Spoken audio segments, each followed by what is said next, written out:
حضرت باجزید بستامی رحمۃ اللہ علیہ کا زمانہ مبارکہ تھا تو ایک یہودی اور مسلمان کا دوستانہ تھا. تو وہ یہودی سے وہ مسلمان دوست روز کہتا تو مسلمان ہو جا، وہ ٹال دیتا، کہتا چل یار ٹھیک ہے انشاءاللہ خیر ہو جائے گی. جس طرح انسان ٹال مٹول کرتا ہے نا اپنے جملوں میں، وہ ٹالتا. وہ کہتا نہیں یار تو مسلمان ہو جا، تو میرے دین میں آ جا، میرا دوستانہ بھی ہے، پیار بھی ہے، تعلق بھی ہے، میں چاہتا ہوں مذہب بھی ایک ہو جائے، عقیدہ اور نظریہ بھی، تو مسلمان ہو جا.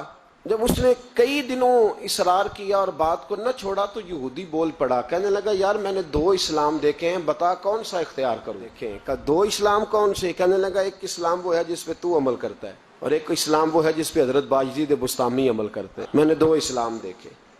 ایک میں نے تجھے دیکھا ہے کہ میں شراب پیتا ہوں تو معاذ اللہ تو بھی میرے ساتھ پیتا ہے حالانکہ تو مسلمان ہے. اگر میں جوا کھانے جاتا ہوں تو بھی میرے ساتھ جاتا ہے حالانکہ تو مسلمان ہے.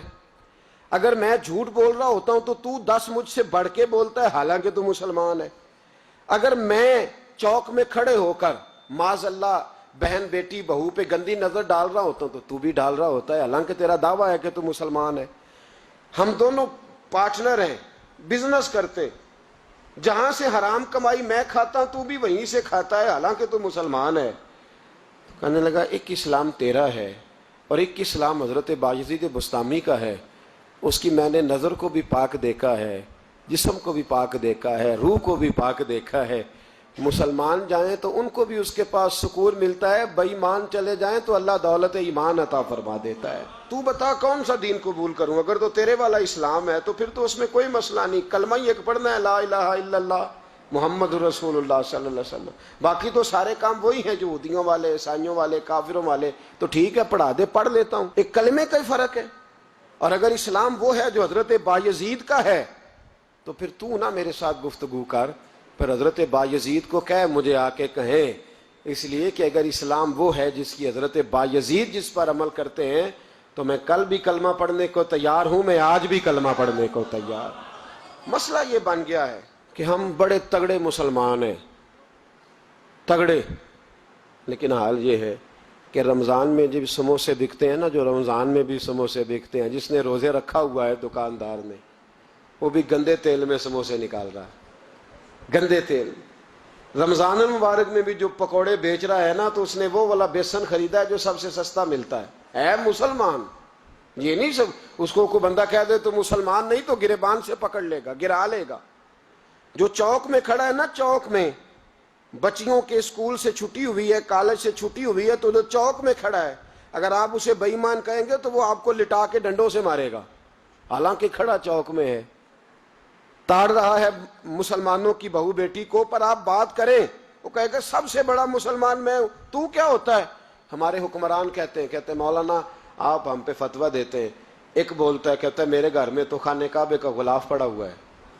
ایک کہتا ہے میرے پاس تو مسجد نبوی شریف میں جو صفائی ہوئی تو وہاں سے انہوں نے جو ریاض الجنہ کا قلین اٹھایا وہ میرے پاس پڑا ہے. ایک پاکستان کا صدر ایسا بھی گزرا ہے، کہتا ہے مجھ سے زیادہ نیک کون ہوگا، میں تو 6 دفعہ کعبے کے اندر گیا ہوں. یہ اعلان کرتے ہیں. او خدا کے بندے، کعبے کا غلاف پاس ہونا اگر ایمان کی علامت ہوتی تو کعبہ تو سارے کا سارا ابو جال کے پاس تھا. اگر مسجد نبوی کا قلین پاس ہونا علامت ایمان ہے تو عبداللہ بن ابی سلول جو منافقوں کا سردار تھا وہ تو 5 نمازیں نبی پاک کے پیچھے پڑھتا تھا، تو رہتا ہی ریاض الجنہ میں تھا. اور اگر خانہ کعبہ کے اندر جانا ایمان کی علامت ہے تو 360 بت تو بڑا زمانہ رہے ہی اندر ہیں، باہر آئے ہی نہیں. کس قسم کا فلسفہ ہے ہمارا؟ ہم کس قسم کا انداز رکھتے ہیں؟ بھائی اسلام یہ ہے کہ تیرے اندر تبدیلی آئے، اسلام یہ ہے کہ تو کسی کو حقیر نہ جانے، اسلام یہ ہے کہ پھر صہیب اور بلال اور عمر ایک صف میں کھڑے نظر آئیں. اسلام یہ ہے کہ حضرت سیدنا ربیعہ بن کعب رضی اللہ تعالیٰ عنہ، کالا رنگ، موٹے ہونٹ، چپٹی ناک، حضرت ربیعہ بن کعب رضی اللہ تعالیٰ عنہ، بڑا خاندان نہیں، بڑی برادری نہیں، پڑھے لکھے نہیں، لیکن پھر اسلام اس کا نام ہے کہ نبی پاک کی وہ غلامی کریں اور حضور ان سے کہہ دیں کہ جاؤ فلانے سردار سے کہہ دو جا کے کہ میں تیری بیٹی کا نکاح اپنے اس کالے رنگ کے غلام سے کرنا چاہتا ہوں.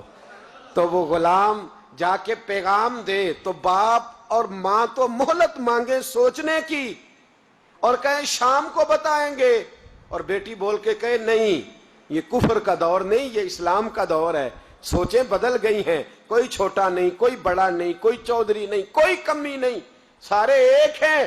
اور بیٹی بول کے کہ ابا جی میری فکر نہ کرو، اگر نبی پاک نے کالے رنگ کے حبشی غلام کا رشتہ بھیجا ہے تو آپ مجھ پر زیادہ مہربان نہیں، میرا رسول مجھ پر زیادہ مہربان ہے. آپ مجھے بھیجیں، میں اسی کے ساتھ نکاح کروں گی. مجھے امید ہے رب رسول مجھے ضائع نہیں کر. پھر سوچیں بدل جائیں گے.